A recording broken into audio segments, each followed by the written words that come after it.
कपाळावर आठ्या आणि हातावर कष्ट, तिच्या मायेपुढे हे जग आहे स्पष्ट. स्वतः सोसली उन्हा पावसाची झळ, पण पोरांच्या पंखांना तिनेच दिलं बळ. नमस्कार, मी जान्हवी. आज ब्लॉगची सुरुवात नसून आज मी तुम्हाला एका अशा व्यक्तीची रिअल कहाणी सांगणार आहे. ती दुसरं तिसरं कोणी नसून आमच्या कुलदैवताची आहे. ती म्हणजे माझी आजी. देव हा शब्द तुम्हाला अवघड वाटत असेल तरी आमच्यासाठी ती एक देवीच आहे. कारण तिच्यामुळे आज आम्ही हे जग पाहत आहोत. आणि असंच एक दिवस ती आजारी होती तेव्हा माझे पप्पा मला तिच्याबद्दल सांगत होते. त्यांनी जे मला सांगितलं ते ऐकून मला गरगर करायला लागलं होतं. कारण एवढा स्ट्रगल केला आहे माझ्या आजीने तिच्या जीवनामध्ये.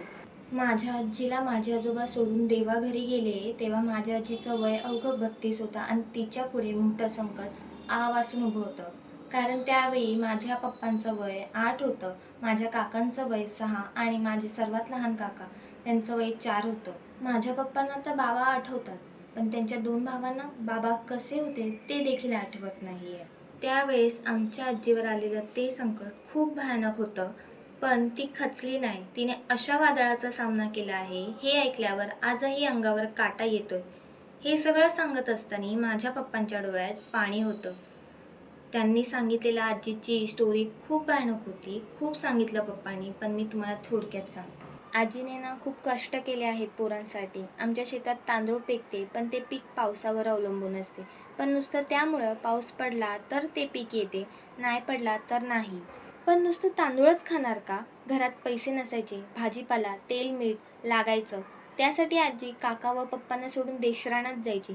तिकडे 15 दिवस राहायची. आजीबरोबर गावातील बायका पण असायच्या बटाटे भुईमूग काढायला. त्यात जे पैसे मिळायचे त्यातच ती आपल्या पोरांचं शिक्षण आणि बाजारहाट करायची. आई तिकडे कामाला तर जायची, पण तिचं सगळं लक्ष तिच्या पोरांकडे लागलेलं असायचं. पप्पा सांगत आमच्या घरात एकटी कष्ट करायची, पण सण आला की तिने कधी काहीही कमी पडून नाही दिलं.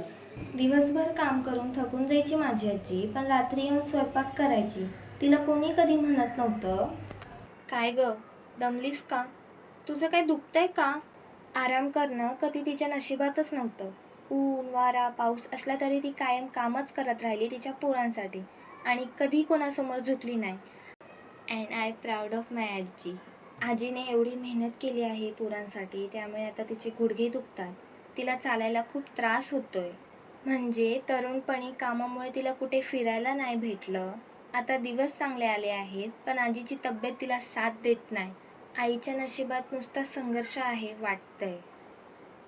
तिला मुंबईला राहायला आवडत नाही, नाहीतर मी रोज तिची काळजी घेत असते. तिचे पाय दाबून दिल्याशिवाय मला झोप येत नाही.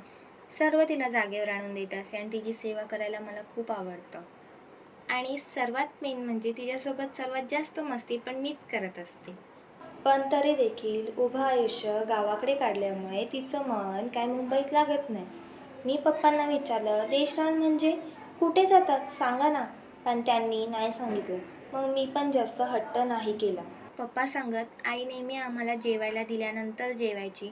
मग पप्पा सांगत होते आम्ही तिला काही राहिलं आहे का नाही कधी पाहिलं नाही. जेवण करून निघून जायचो.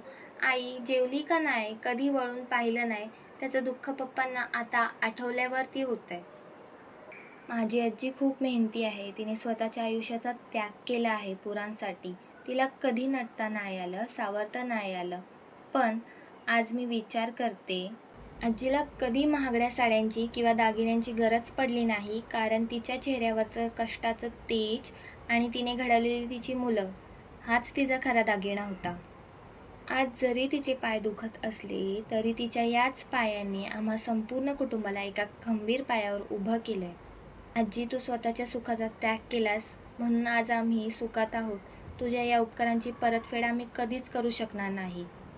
पण एवढंच सांगू इच्छिते, आजी तू आमच्या घरचा कणा आहेस, आमची विटू माऊली आहेस. तुझी ही कहाणी आम्हा सर्वांना आयुष्यभर लढण्यासाठी ताकद देत राहील. 2 गोड शब्द माझ्या गोड आईसाठी. नटली नाही कधी ती, सुखाचा विचार केला नाही. मायेच्या या सावलीने स्वतःचा विचार केला नाही. तिच्या पायाशीच आमचं आता पंढरपूर वसतंय. ती हसली की आमचं अख्खं जग हसतंय.